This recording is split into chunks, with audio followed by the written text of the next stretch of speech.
ดีค่ะวันนี้ก็จะมาเข้าป่าเห็ดโอ้ยหามองไปด้วยเฮาเข้าป่าเห็ดค่ะวันนี้คือมากัน3 สาวน้องเมย์ชื่อติ๊กชื่ออะไรวะมิลลี่ชาแนลนะคะแล้วก็หอมซับฮอบบี้ชื่อไดบอมองข่อยน่ะนะจำบ่ได้เตะโอ้เราจะมาดูซิว่ามันยังมีมันเริ่มจะจางบ้าเนาะจะเขาผิดอะไรนึงเนาะปีที่อันนี้เราก็จะมาดูว่ามีเห็ดไหมให้เราเก็บไหมคะว่าไม่ได้เข้าป่านานแล้วตั้งแต่อาทิตย์ที่น้องใกล้จะกลับแล้วทีนี้มันก็เราต้องมีเวลาให้น้องนิดนึงนะคะพาเขาเที่ยวแล้วว่าก็แบบไม่มีเวลาเข้าป่าแล้วตอนนี้ก็มีเวลาเข้าป่าแล้วนะคะยังไงก็อย่าลืมกันเด้อกดติดตามกดไลค์กดแชร์ให้สาววาวาบายนอร์เวย์เด้อจ้าลุยจ้าเจอเห็ดดำแล้วนะคะพอได้อยู่เนาะโอ้โหคือมันใช่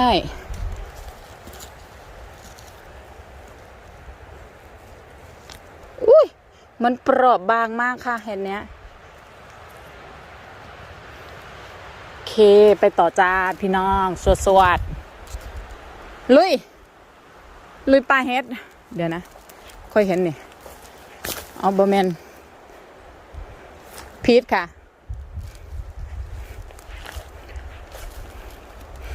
ช่วงนี้มันเป็นฤดูล่ากวางนะคะเราก็อาจจะไม่เข้าป่าลึกนะคะเพราะว่าเขาต้องระวังเนาะเดี๋ยวเขาสิเอาปืนเซยดักเนาะจ้ะมันก็สีแห้งลมแห้งมือนี่ลมแรงมากเดี๋ยวไปดูต่อจ้าขออีกเก็บจ้าเก็บเร็วเก็บนะคะพอเด็กก้อยใส่ปลาซิวบ่มีเด้อไปดักปลาซิวก่อนกับไปหาสอนเนี่ยว่ามันขึ้นแล้วแหละแต่ว่ามันอาจจะแบบดอกสวยๆนะเนี่ยเดินสตาร์ทเนี่ยดอกอิมุอิมิตะปุตะปิสวยๆจะเก็บอะไรก็เก็บเรียวไปสังนั้นอ่ะดูเนี่ยดอกอย่างเงี้ยสวยๆ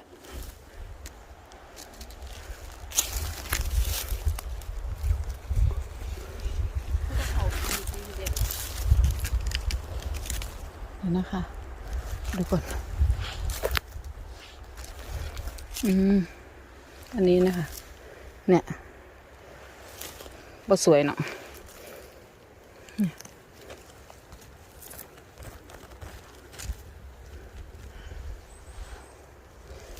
บ่งามบ่ไปเบิ่งต่อจ้าไปเก็บพอได้อยู่นะเอาไปมกเล่มเกือบไม่เห็นหุ้งเลยมันสีมันเข้ากับใบไม้ไหมอันนี้มันสีดำนะมันมีสมแก่ป้าลูกสีดำใช่อุ้ยเดี๋ยวด้วยจ้ะต้นนี้กะฮะมันกำลังน่ารักอยู่นะว้ายตะมุตะมิเอาได้อยู่โอเค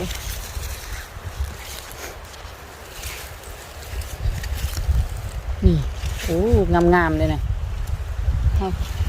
ไปบึงต่อได้อยู่ไปต่อจ้ะมีอะไรดีเลยนะ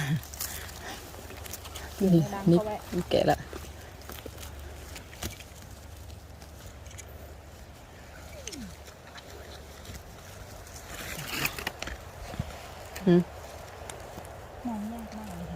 ใช่มันจะยากนิดหนึ่งเพราะว่าต้นเขาจะออกสีคล้ายๆกับนี่เลย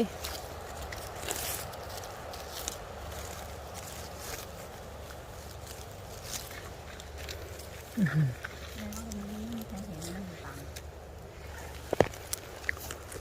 ันนี้มันขึ้นราแล้วนะคะ อันนี้ก็ขึ้นราแล้ว เก็บเอาที่เฉยดอกมันสวยหน่อย เห็ดอันทรักคันตะเรนอุ้ย มีการเย็นและสตาร์ทไว้แต่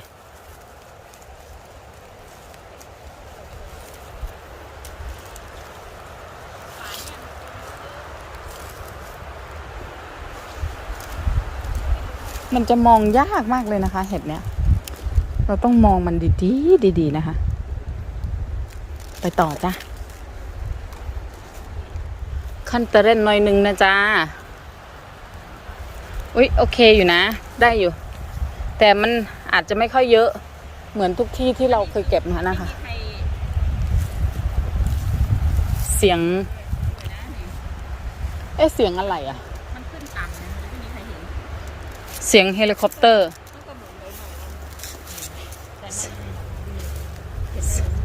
เสียงเฮลิคอปเตอร์ตัวน่ะ เขาตามหาเราปะวะ โอ้ยนี่แม่เอ๋ย ล้มสิ ลมแรงมาก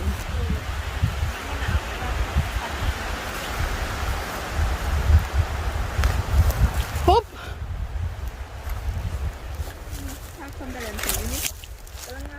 กำลังกำลังสวย เกือบเหยียบแล้วเมื่อกี้มองไกลๆไม่ได้แล้วต้องมอง ไกลๆใช่ไหม มองแบบ ก้มต่ำอุ้ย มันเนี่ย อย่างนี้แหละ ตึงเลยอยู่น้อยๆไหม มันต้องเอาอย่างนี้นะคะ มันสวย ครูมาเอาหัวเถากันเนาะจะไม่เก็บเห็ดเข้า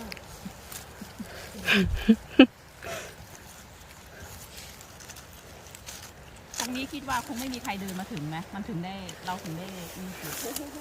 ๆ ตกทอดมาถึงเราใช่ไหม ใช่ good idea นะเนี่ย good เสียงชีวิตเขาล่าสัตว์เขาเก็บเห็ด แต่เขายังไม่ออกล่านะคะ เพราะว่ามันยังเช้าอยู่ เขาจะออกล่าเย็นๆหน่อย เขารวมตัวกันอยู่ สามีพี่โอเขาก็ชวนผัวพี่ไปล่า พี่ก็เลยว่าซื้อกินผัวนายเหมือนบอกว่าป้าจะเข้าคุยคือแบบเราถักไปดูเรือ คอยลิโตนมันแม่เห็น เขาอันเมื่อวานอ่ะเขาล่าวันแรกใช่ไหมไอพี่น้องกวาง3 ตัวเขาชิลมากเลยเว้ย นี่ก็เลยว่าเขารู้หรือเปล่าเดี๋ยวว่าเขาล่าสัตว์แต่วันนี้เนี่ยมัน3 ตัวนี่ชิลมากเลยนะ เขารู้ไหมว่า ใช่ ก็เลยถามผัวเนี่ยวัยเท่านี้ยิงได้ไหมเอเนี่ยเขาบอกว่ามันก็ยิงได้นะแต่ มันจะมีเลือกว่า เขาจะเอาเขาอะไรมั่งอะไรเงี้ย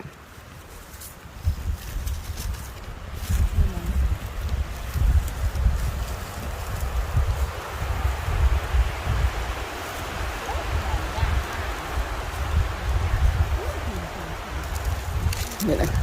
เดี๋ยวเราไปดูต่อจ้าสตาร์ไบใช่ไหม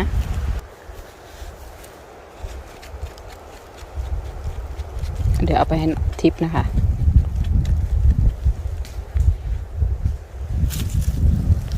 ขึ้นทุกปีเลยเนี่ย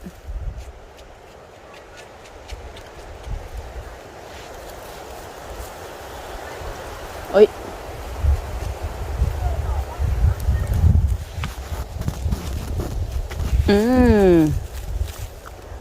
อันเนี้ย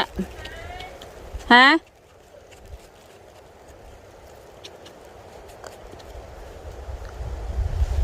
ก็พอได้นะคะเดี๋ยวนะ มันเห็ดนี้เขาจะเปราะบางมาก ลูกคุณหนู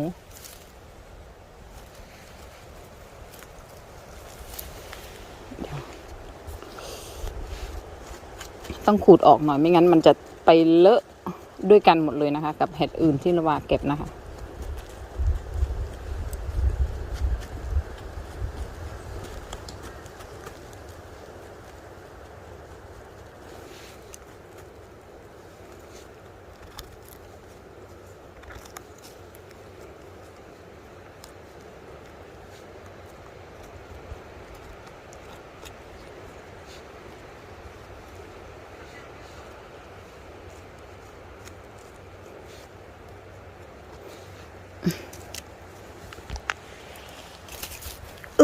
อุ้ยอันนี้เปื่อยแล้วค่ะเอาแค่มันเปื่อยหมดแล้วว่าแต่ก่อนว่าก็มาเก็บแถวนี้แหละค่ะแต่ปีนี้ว่าไม่ได้เข้ามาว่าเข้ามาช้าแล้วนะคะมันเปื่อยแล้วเนี่ยเปื่อยแล้วค่ะเราไปดูทรัคขั้นตอนต่อดีกว่าจ้าอุ้ยเนี่ยแถวนี้เสียดายแต่มีคนมาเก็บแล้วนะคะ มีคนมาแล้วไปจ้าไปต่อจ้าเห็ดอันหนาวฤดูใบไม้ร่วงนะจ๊ะมันก็สิเป็นเงาเศร้าๆจังสิล่ะมันจะรู้สึกเงียบเหงาใจวอยเลยบ้านเราเงียบเหงาใจวอยกลับเถิดอีน้อยกลับมาบ้านเรา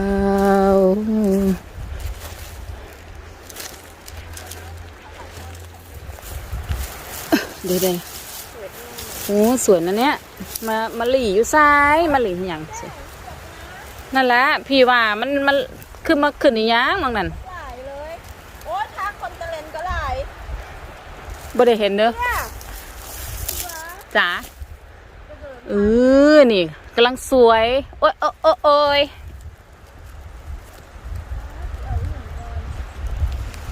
เดี๋ยวอุ้ยอ้าวนี่ทรัคคันตะเลนนี่ว่า ไม่เห็นอุ้ยทรัคคันนี่ไงไม่เห็นมันอยู่ด้วยกันนะคะอุ้ยนั่นไงเยอะเลยอ้าวมาหาได้ตอนออกข้างนอกเนี่ยนะคะพอดีแหละมันอยู่ในถนนติดถนนแบบเขาเดินทูนะคะเดินป่าเห็ดอันนี้เป็นเห็ดไม่ขี้อายไง โอ้เดี๋ยวนี่อย่างเนี่ยอุ้ยเดี๋ยวนะคะอุปสรรคในการเก็บเห็ดก็คือกิ่งไม้ทั้งหลายแหล่นี่แหละค่ะเนี่ยเยอะอยู่นะ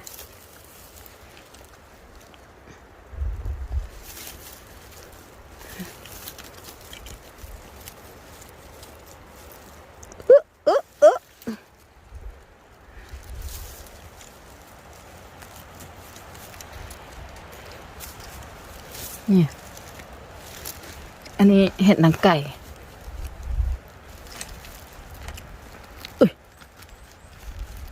โอ้โหอันนี้ยังสวยอยู่เลยเดี๋ยวนะอุ้ยมันเปื่อยโอ้แต่ได้อยู่อันนี้เปื่อยนะคะไม่ได้ละเปื่อยละอ่ะเอาไว้เอาเข้าไว้ฮะไผมาเก็บมันมีอยู่แล้วล่ะคนมาเก็บน่ะมันเป็นปลาสาธารณะเนาะสู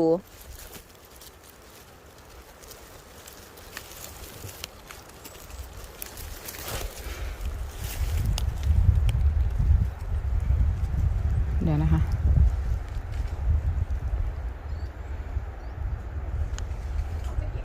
นี่ไงเห็ดอันเนี้ยมันไม่เห็ดขั้นตอนนั้นนะคะ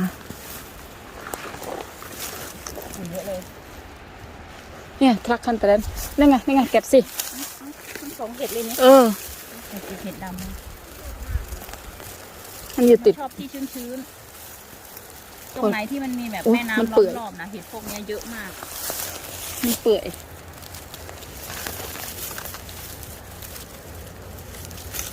อันนี้เล่าเสียงรถเหรอเสียงเฮลิคอปเตอร์เหรอเปื่อยโดนน้ำเลยอึบ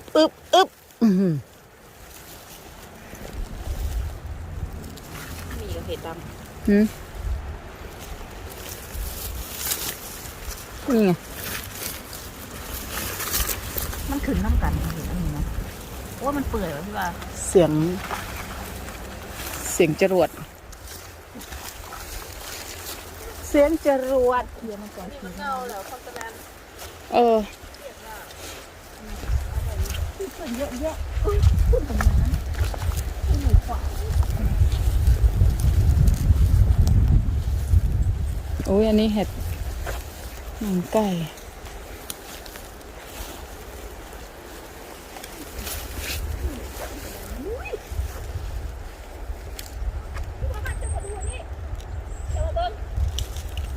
เห็นแล้วเห็นแล้ว เดี๋ยวเก็บก่อนนะเขา น้ำเห็ดที่มันขึ้นใหม่อีกตอนนี้ อื้อหือ ทำทะเล โอ้โหอื้อหือมันก็ไม่ได้หมดนะ ดูดีอร่อยจัง เดี๋ยว ว้า หึ อีกเด้อนี่ในหลุมนี่